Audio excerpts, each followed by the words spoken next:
Toadstool, the beefiest son of a gun, big bad around. We have certainly already tasseled with the guy before, and have showcased a couple solo and group methods for both his normal and misery forms, but today, I would like to do the same thing, but with a twist. We already know of the insanity of Warley's meals, but can they truly stand the test of the Frog King? Well, let's find out. Quick refresher here, if you're soloing the Toad, you're gonna need a proper setup. So grab a pitchfork and some turf, catch some beautiful butterflies, and then proceed to arrange a little spot in and around Toadstool as seen here.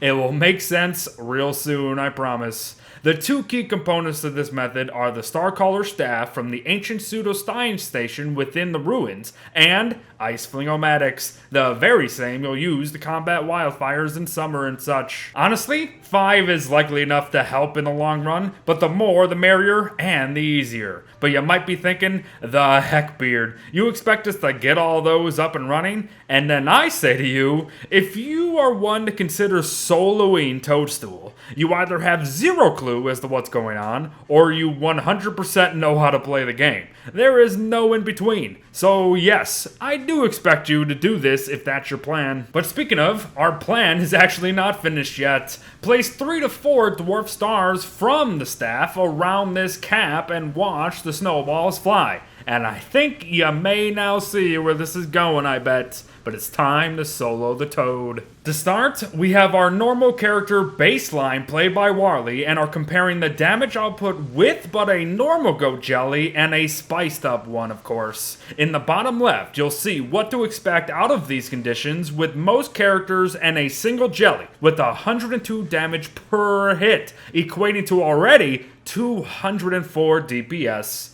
If you were to just slice and dice with the Dark Sword normally, you'd achieve 68 per hit at 136 DPS. So being able to literally be hitting with an additional strength of a Dark Sword per second with a normal jelly is already an incredible margin, and will make the fight noticeably easier already. But get spicy with it and enjoy an extra 20 damage per hit, totaling 122 each at 244 damage per second. 40 more damage per second over that of a simple meal. Might not seem crazy, but 40 extra damage a second will certainly add up very quickly. And keep in mind still, we are but talking non-combat survivors here. The fight will very much be the same up until he begins his charge phase with the trees. But even with a shaky fight, the Spice Jelly has us over 2,000 damage lower than the other. As if this will surprise anyone, the Spice is right. But we ain't done yet. It's time to get wet. The thing is though, you can't make the Frog King soggy yourself. Heck, you can really only make other players and Dragonfly wet at the end of the day. So if you are gonna get him wet, you need patience and timing to maximize your potential damage output. Do so though, and you will be rewarded. Once more, we continue with non-combatant survivors and their base damage modifiers. Only this time, the Toad is wet. Thus our electrical taste buds are going to propel us to astonishing heights. Again, you'll find a normal jelly consumption base in the bottom left, and you'll bear witness to 170 damage per hit, equaling 340 damage per second. That's 136 more damage per second over that of our previous test, and that is incredible.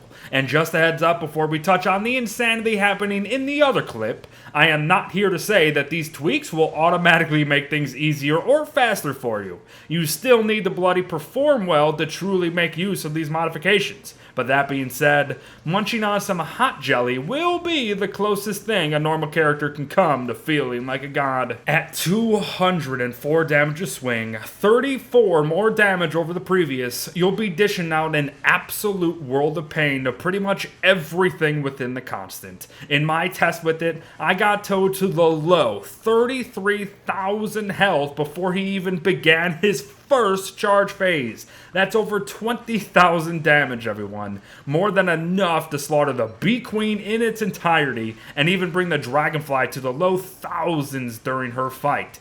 Dudes, I'm not even maximizing the potential either. This is just a straight up casual and safe combat. And heck, we haven't even heard from Wolfgang yet. A baseline for both with a non-wet toad shows us that a simple, mighty Wolfgang with a normal jelly will already be dealing 203 damage initially, while a spiced up brother will bring down the hammer at 243 from the start.